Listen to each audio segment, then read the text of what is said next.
Bravo d'avoir écouté la première vidéo. Tu es presque en chemin. La première vidéo était des explications et ça c'est bien. Maintenant c'est maintenant que ça commence vraiment. Et moi c'est ça ma partie préférée. Donc je suis vraiment heureux que tu sois là aussi pour pratiquer avec moi. Pratiquer ensemble, c'est quelque chose de très aidant, de très important. Et je me réjouis qu'on embarque maintenant enfin pleinement dans cette aventure et dans cet entraînement mental ensemble.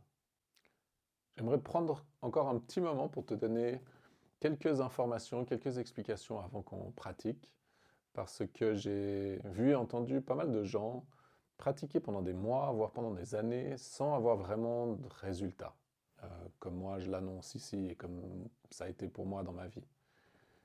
Souvent, c'est des personnes qui pratiquent seules, pratiquent avec des applications qui sont très bien, hein. Il y a vraiment les applications, elles sont bien faites, les méditations guidées sont bien, comme voilà, là je vais aussi proposer une méditation guidée.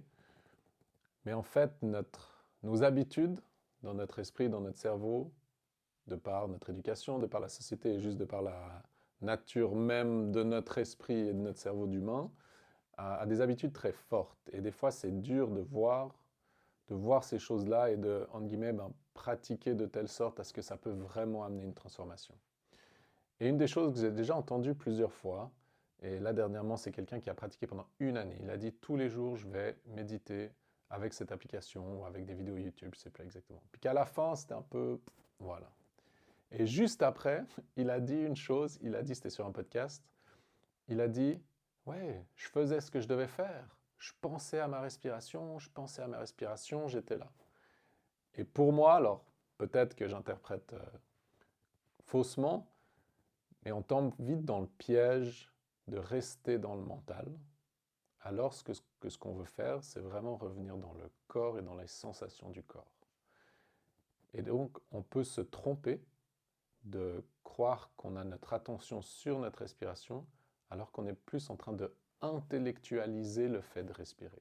On a des images mentales du fait de respirer, parce qu'on comprend le processus de respirer, mais on n'est pas vraiment, on n'est pas en train d'unifier notre corps et notre esprit.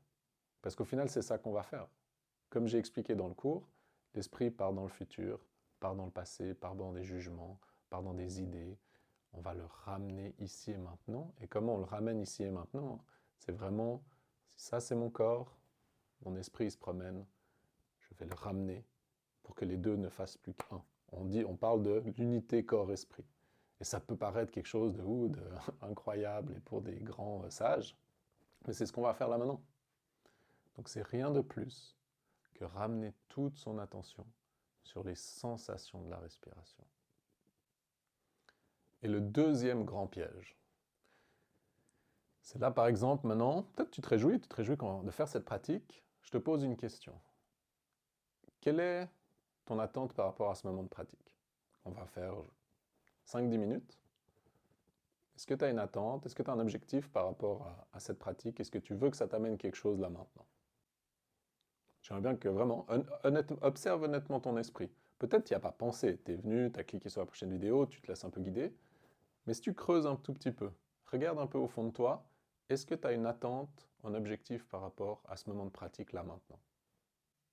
Et probablement, ce qui est totalement naturel, tu veux peut-être te sentir un peu mieux. Tu veux te déstresser, tu veux te sentir relax, tu veux te sentir zen, ça je l'entends beaucoup. Et peut-être que ce moment de pratique va t'amener ça, mais peut-être pas. C'est vraiment pas ça l'objectif. Je reparlerai plus tard du calme mental et de l'importance du calme mental. C'est un des effets, et c'est important parce que le calme mental permet d'être plus présent, mais ce qu'on cherche vraiment, c'est à être ici et maintenant. Donc c'est vraiment un entraînement, c'est un entraînement de l'esprit de ramener son attention dans les sensations du corps. Et je ne vais pas en dire beaucoup plus que ça, parce que j'ai envie de te laisser découvrir. C'est le premier cours, et ce qu'on va faire là maintenant, je t'inviterai à essayer de le faire tous les jours, peut-être pendant au moins une semaine, et d'aller explorer ça. C'est vraiment une exploration. Et là, je t'invite à lâcher, pour l'exercice qu'on va faire, lâche toute attente. Lâche tout objectif de vouloir te sentir d'une certaine manière ou de vouloir atteindre quoi que ce soit. Et si je fais le parallèle avec le sport, Je pense que ça, c'est aussi un des niveaux ultimes, et ça on l'entend souvent, des plus grands champions, c'est que dans la compétition, ils oublient la compétition. En fait, oui, on veut gagner, mais c'est en étant dans le moment présent, en prenant du plaisir, ça on l'entend souvent, prenant du plaisir et en se donnant à fond, qu'on va pouvoir déployer notre plein potentiel. Et par rapport à cette dernière chose de plaisir, peut-être que ce moment-là sera agréable, peut-être pas. Peut-être tu vas te rendre compte d'une douleur physique, peut-être tu vas te rendre compte de l'agitation mentale. Et bien c'est ça la pratique. C'est de revenir et de voir. Donc on va voir qu'est-ce qui est là. Et après, au fil des semaines, au fil des cours, on va apprendre à en prendre soin et de se transformer où on veut arriver, pour où on veut arriver. Cela dit, ce qui est vrai, c'est en revenant dans le moment présent, eh ben, tu te rends accessible et ouvert à toutes les choses incroyables qui sont là, ici et maintenant, parce qu'il y en a. Si tu es là et tu m'écoutes, c'est que tu es en assez bonne santé pour le faire. Tu as un toit au-dessus de ta tête, si tu n'es pas en train d'écouter ça dehors. Mais tu vois ce que je veux dire. On a un corps, on a des yeux, on a des poumons, on a des jambes, on peut faire notre sport qu'on adore. Il y a probablement certainement des gens qui nous aiment, qui nous soutiennent, qui sont là pour nous. Et en fait, juste le fait d'être en vie, juste le fait de respirer, c'est incroyable. Hein, mais il y a plein de choses qu'on prend pour acquis dans la vie, comme par exemple respirer. En permanence, nos poumons font le job. Ils savent exactement la quantité d'air à prendre. On voit l'oxygène dans le sang, dans les muscles, dans le cerveau. Et ils savent exactement l'air à ressortir. C'est incroyable. Le cœur qui bat, jour et nuit, avant même de notre naissance. C'est incroyable. Donc revenir dans le moment présent permet aussi ça, permet aussi de toucher tout ce qu'il y a d'incroyable. Et de nouveau, ça, c'est un entraînement. C'est une des magnifiques éléments de la pratique. Mais pour pouvoir toucher ça, il faut arrêter la lutte intérieure. Ça veut dire on va cesser de lutter à vouloir atteindre quoi que ce soit, c'est s'ouvrir à ce qui est là. Peut-être qu'aujourd'hui c'est agréable, peut-être pas. C'est pas ça la pratique. La pratique, c'est d'entraîner la faculté de revenir ici et maintenant. Et une dernière chose, moi j'ai remarqué ça chez moi. Quand j'ai l'esprit très agité, j'ai vu ça dernièrement quand j'étais au travail et j'avais besoin d'une pause rapide. Là, il fallait que je me pose, j'avais quelques minutes, je me suis posé et j'ai senti de la peur jaillir en moi. Parce qu'en ramenant notre attention dans notre respiration, en ramenant notre attention aux sensations du corps, naturellement, on va lâcher les pensées et le mental. Ça va peut-être vite revenir, et donc l'entraînement, ça va être de ramener notre attention à notre respiration. Comme il disait Novak Djokovic, c'est normal qu'on va partir. Ça, c'est normal, il faut l'accepter. Mais c'est de le voir et c'est de revenir. Et donc ça, je te le dis parce que je l'ai vu chez moi. Revenir à la respiration, notre esprit n'a pas l'habitude et il peut en avoir peur. Et donc il va trouver des petits tricks pour nous faire repartir dans le mental, repenser à autre chose, faire qu'on est fatigué, trouver une bonne raison pour faire autre chose et pas vraiment le faire. Même si là, tu as envie, tu pourrais être surpris. Donc de nouveau, ce que je te propose, c'est de lâcher toute attente et vraiment de... On part à l'aventure, parce que c'est incroyable. Donc souvent, une des premières questions, c'est aussi la posture. Là, moi, je suis assis, et si tu peux être assis, c'est top. Tu peux aussi être couché. Tu pourrais le faire en marchant, mais peut-être là, on est encore au tout début. Donc ça peut être pas mal d'être assis. Pourquoi assis? Parce que ça permet d'avoir cette stabilité du corps. Et en même temps, une droiture dans le dos et dans la tête. Parce que le corps et le cerveau sont en communication permanente. Et si on est tout avachi ou couché au début, ça pourrait être très facile de vouloir s'endormir. Et donc, essayer de garder le dos droit, c'est pour garder l'esprit alerte. C'est pour pouvoir voir. De nouveau, notre but, c'est pas de se détendre. On peut faire des pratiques pour se détendre. Vraiment, on peut et on pourra en reparler. Mais là, on entraîne la présence. Là, on entraîne la présence et donc on veut l'esprit alerte. Et donc, essayer d'avoir la colonne vertébrale droite et alignée avec la nuque. Mais nouveau, de telle sorte à ce que ça soit... ça ne crée pas de tension, pour pouvoir avoir les épaules détendues. Tu peux avoir le dos appuyé contre le dossier ou pas, te mettre à l'avant de la chaise. De nouveau, ça dépend des morphologies, ça dépend des corps, c'est égal. Les pieds à plat par terre. Je t'invite à avoir les pieds à plat par terre, pas les avoir croisés. Voilà, ça te donne plus de stabilité. C'est quelque chose dans quoi on peut s'ancrer. Et les bras, vraiment comme tu veux. Tu peux les laisser poser comme ça, sur tes jambes, sur tes genoux. C'est complètement égal. Et les yeux, moi j'aime bien fermer les yeux. Moi je vais probablement fermer les yeux, mais tu peux très bien les garder ouverts. si tu gardes les yeux ouverts, ne fixe rien en particulier. Tu peux juste laisser ton champ de vision être devant toi et laisser tes yeux se poser, ta vision se poser quelques mètres devant toi, mais sans rien fixer de particulier, juste être là, avec le champ visuel qui est là. Mais personnellement, je trouve plus difficile de revenir au corps et aux sensations physiques avec les yeux ouverts, ça fait partir plus vite le mental. Donc je te propose de commencer, et de commencer par ne rien faire du tout. Qu'est-ce qui se passe si on fait rien? Je précise un peu ma question. Où va ton attention si là maintenant tu fais rien?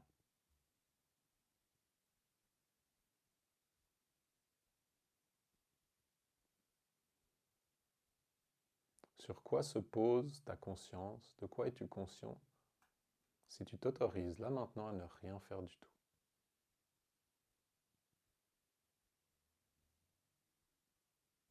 Et c'est pas quelque chose dont on a forcément l'habitude. Donc c'est possible que l'esprit s'agite, que tu te sentes perdu. Tu te dises, ah mais quoi? Qu'est-ce qui se passe? Qu'est-ce que je dois faire? Eh bien je t'invite à être présent à ça. Juste à être présent aux questionnements qui te traversent l'esprit, aux sensations dans ton corps. Mais là, tu es réellement en train de revenir dans le moment présent.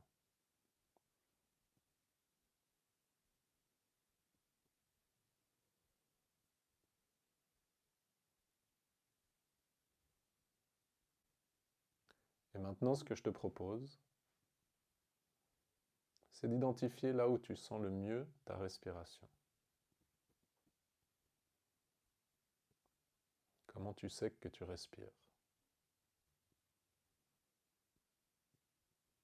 Est-ce que c'est les sensations de l'air qui rentrent et qui sortent par le nez?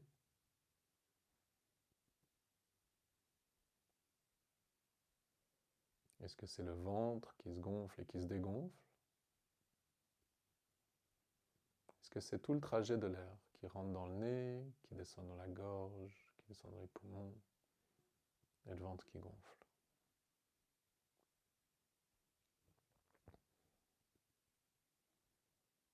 Et je te propose de poser ton attention, 100% de ton attention, soit sur les sensations dans le nez, soit sur les sensations du ventre. Si là tu sentais plus ton torse, essaie de ramener ton attention en bas, plutôt dans le ventre qui se gonfle et qui se dégonfle.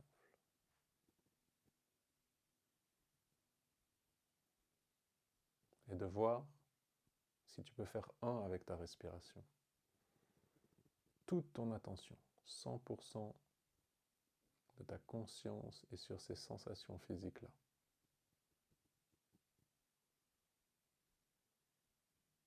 Et on va faire ça un petit moment. Et essaye de voir, essaye d'identifier quand tout d'un coup il y a des pensées qui arrivent dans ton esprit, et de voir que tu te fais peut-être facilement emporter. Et ça, c'est complètement normal. On s'en veut absolument pas. On entraîne le fait de revenir aux sensations de la respiration. Et tu n'as pas besoin de faire ça très longtemps.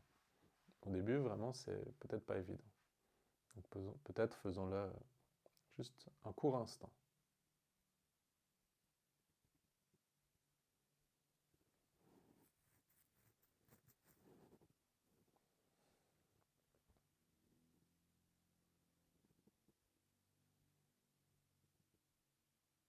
Et quand tu reviens à ta respiration,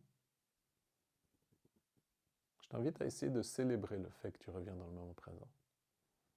On a tendance à facilement s'en vouloir.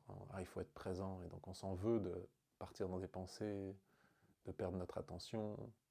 Peut-être qu'on a souvent entendu ça à l'école, il faut se concentrer. C'est normal. Par contre, je te laisse te réjouir et célébrer le fait que tu reviens à chaque fois que tu reviens. Et si pendant les prochaines quelques minutes, eh ben, tu célèbres 10 fois, 20 fois le fait de revenir, eh ben, ça fait tout autant de célébration.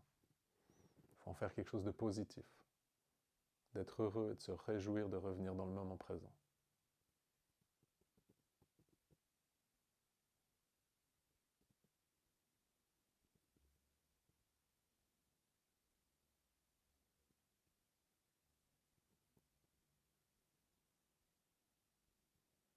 Et maintenant, je te propose d'essayer de te focaliser un peu plus ton attention. Essaye d'identifier l'inspire depuis le tout début. Essaye d'identifier quand l'inspire se termine, quand on passe à l'expire, et sentir l'expire du tout début, jusqu'à la fin. Peut-être que la respiration s'apaise un peu, se ralentit un peu, peut-être pas. Peut-être que ça peut même être quelque chose d'agréable. On peut se laisser un peu bercer, comme des vagues au bord de la mer.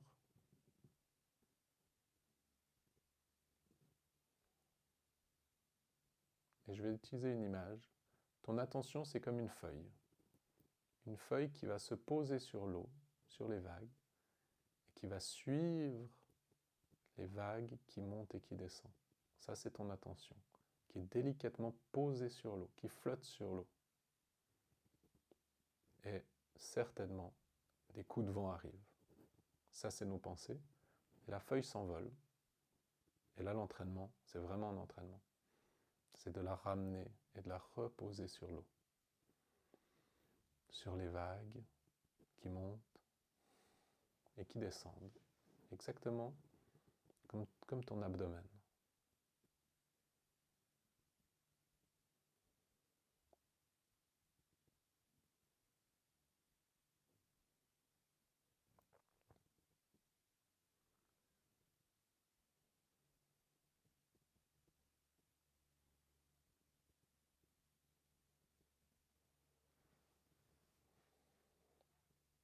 Tu peux faire pause sur la vidéo et continuer de faire ça aussi longtemps que ça reste agréable et que ça ne génère pas une lutte intérieure. Tant que tu arrives. Si tu vois que tu te mets de la pression et que c'est dur, là, vraiment, à toi de sentir, tu peux t'arrêter sans problème. Mais tant que tu le sens, continue. Et peut-être pour terminer, ce que je te propose, c'est un autre petit jeu. Des fois, en tout cas moi, au début, ça m'aidait beaucoup. Quand mon esprit était très agité, ça m'aidait beaucoup de compter les respirations. Donc là, de nouveau, on n'est pas en train d'essayer d'accomplir quelque chose et d'avoir une performance. C'est juste une aide pour rester ancré dans notre respiration. C'est quand j'inspire, je peux compter dans ma tête, mentalement, je note 1. Et quand j'expire, 1. Et ça fait un cycle. Ensuite, l'inspire, 2. L'expire, 2. 3. 3. Et ainsi de suite. Peut-être essayer d'aller jusqu'à 10. Mais quand on remarque qu'on part dans des pensées et qu'on s'est évadé mentalement, eh ben on revient à 0 et on recommence. Mais de nouveau, c'est pas du tout pour se mettre une pression, c'est juste pour nous aider à identifier quand on part. Et peut-être que tu vas voir que de 2 à 7, tu étais loin, mais tu n'as même pas remarqué. Et c'est ça qui est merveilleux, c'est ça qui est magnifique.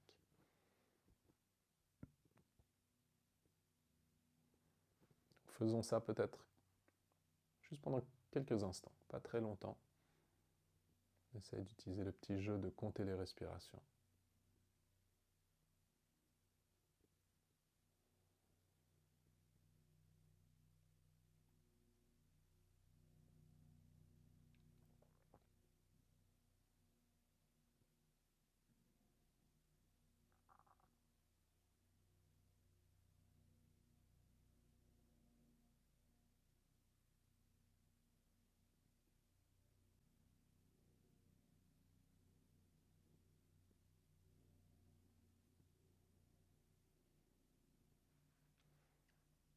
Voilà, merci beaucoup. Et bravo à toi. Et de nouveau, ceci est un entraînement. Ceci est une nouvelle habitude à créer dans le cerveau. Si tu n'as jamais entraîné ça, c'est normal que ça ne soit pas évident. La première fois que tu commences le fitness, tu as des courbatures le lendemain. Et c'est pas forcément très agréable. Le but, c'est pas de se détendre. La détente, le calme, fait partie des effets et fait aussi partie des ingrédients importants. Ça, on va en parler dans d'autres vidéos, dans d'autres cours. Pour l'instant, vraiment, c'est l'entraînement de revenir dans le moment présent. Par contre, peut-être qu'on peut toucher tout d'un coup ce souvenir qu'on respire, ce souvenir qu'on est en vie, ce souvenir qu'on a la chance de faire le sport qu'on fait, prendre conscience des gens autour de nous qu'on prend pour acquis. Tout ça, c'est possible et c'est merveilleux de toucher tout ça. Mais déjà, de voir que c'est un entraînement de revenir dans le moment présent. Donc ce que je te propose, c'est peut-être d'essayer de faire ça tous les jours, quelques minutes. Prends une durée qui reste agréable, qui reste confortable au début, parce qu'on veut créer une nouvelle habitude. Et par contre aussi, on dit en général de plutôt faire des sessions courtes mais fréquentes. Tu veux en faire 2 par jour, magnifique. Une le matin, une le soir. Ou minimum, je dirais, essayer d'en faire une par jour. Mais à toi, voilà, à toi de voir. Le plus tu t'entraînes, le plus tu auras d'impact et d'effet. Dans ce premier cours, je vais te proposer une deuxième vidéo où je vais te montrer et t'expliquer encore 2 manières de pratiquer la respiration consciente, 2 supports qui peuvent aider pour le faire. Donc voilà, donc si ça te parle, quand tu as envie, je t'invite à regarder cette prochaine vidéo aussi. Bravo encore une fois et merci d'être là. Je suis vraiment heureux qu'on fasse ce chemin ensemble.